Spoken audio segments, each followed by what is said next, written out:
called me and he said, I really need you to come. And he said, would you come? And I said, well, let me make arrangements, I'll try to come. Then he asked me, was I afraid to, to take a bus down there. I had never been south in my life. So I says, well, I'm not afraid, I'll come. But when I got on the bus and I got to Birmingham, oh God, I realized that I just got off the bus and went in to get something to eat. They started yelling, no, no, no, no, no. And I said, well, I don't know nobody here. But the bus driver said, now you're in the South, so you can't eat with us, but you can go around to the window in the back. And I said, I'm not going to no window. The bus driver was really good to me. He says, well, go out and get back on the bus. What do you want? I said, I'll get hamburgers, fries, and a drink. So I said, okay, still been done. Now I gotta go pee.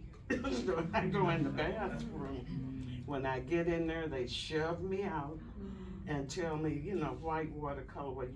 And it was just something, but the bus driver said, I'm not going all the way to Tampa, but you sit behind me, I'm gonna ask the people to move.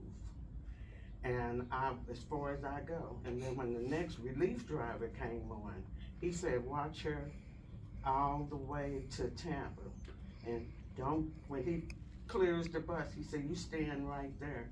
Wait till he closes out, and then he'll walk you into the station and call Mr. Claxton and have somebody to come and get you. So that's how I got on the show. And I went all through Canada and stuff with him.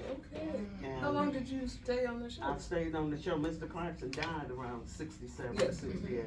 Well, when I got over to Canada, the Red River Expedition, Klondike Days, Calgary Stampede.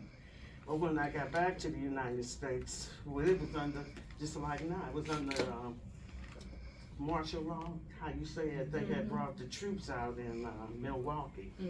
So we had no idea. We was at the Milwaukee, Wisconsin, the West Allis Fair. So we left there and we went back up to Minnesota, Minneapolis, for the Hennepin thing. I got a contract to go back into Canada to work for the T Brothers Entertainment, and I left the show then and moved into Canada. I went back and forth to Canada for years. I ended up with doing a lot of with Jess Mack and Albert King. I still did a lot of touring, and then I eventually retired.